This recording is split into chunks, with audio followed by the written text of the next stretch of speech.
And earlier, the International Criminal Court's chief prosecutor requested an arrest warrant for the Israeli Prime Minister alongside the country's defense minister.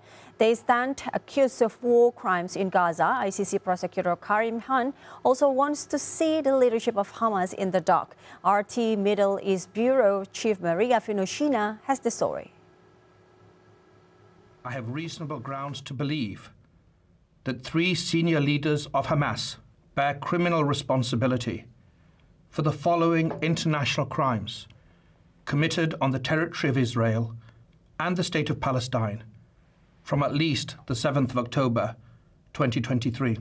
I can also confirm that I have reasonable grounds to believe that Israeli Prime Minister Benjamin Netanyahu and Minister of Defense Yoav Gallant bear criminal responsibility for the following international crimes committed on the territory of the State of Palestine from at least the 8th of October 2023.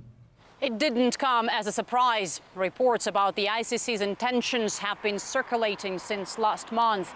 But it did come as a blow below the belt. The Israeli political establishment has gone wild, slamming the International Criminal Court. As the Prime Minister of Israel, I reject with disgust the Hague prosecutors' comparison between democratic Israel and the mass murderers of Hamas. This is a complete distortion of reality.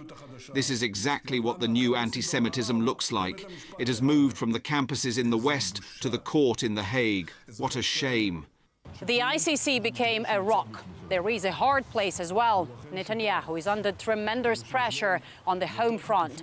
He risks seeing his ruling coalition crumble as allies threaten to rebel over his handling of the war in Gaza. And he's rapidly losing public support too, as regular protests against his leadership mount across the country. Unlike Israeli officials, many citizens see a possible arrest, international or domestic, as a fair fate for the Prime Minister who failed to protect Israelis on October 7th and has since failed to bring all the hostages home, nearly 8 months on. I think it should not stop with Bibi.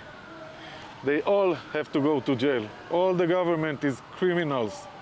They're killing people, Israeli and Palestinians, with no reason. They all have to go to prison, all of them, one by one.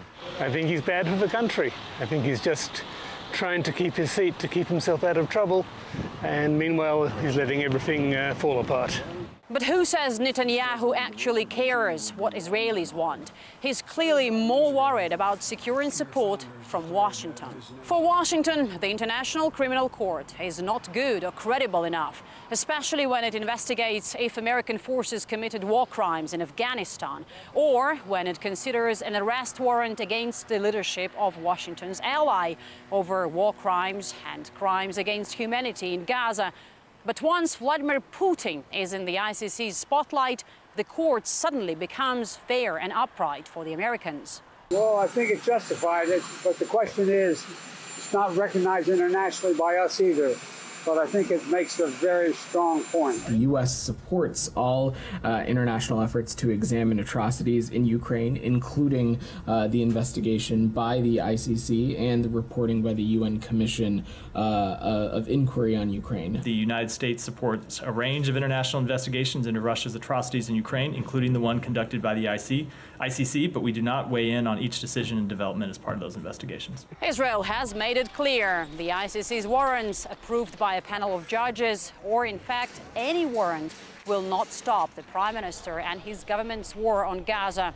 The news that made world headlines will hardly make changes on the ground, but it certainly piles more pressure on the Israelis and the American allies, who are becoming increasingly isolated as the global majority rallies for Palestine.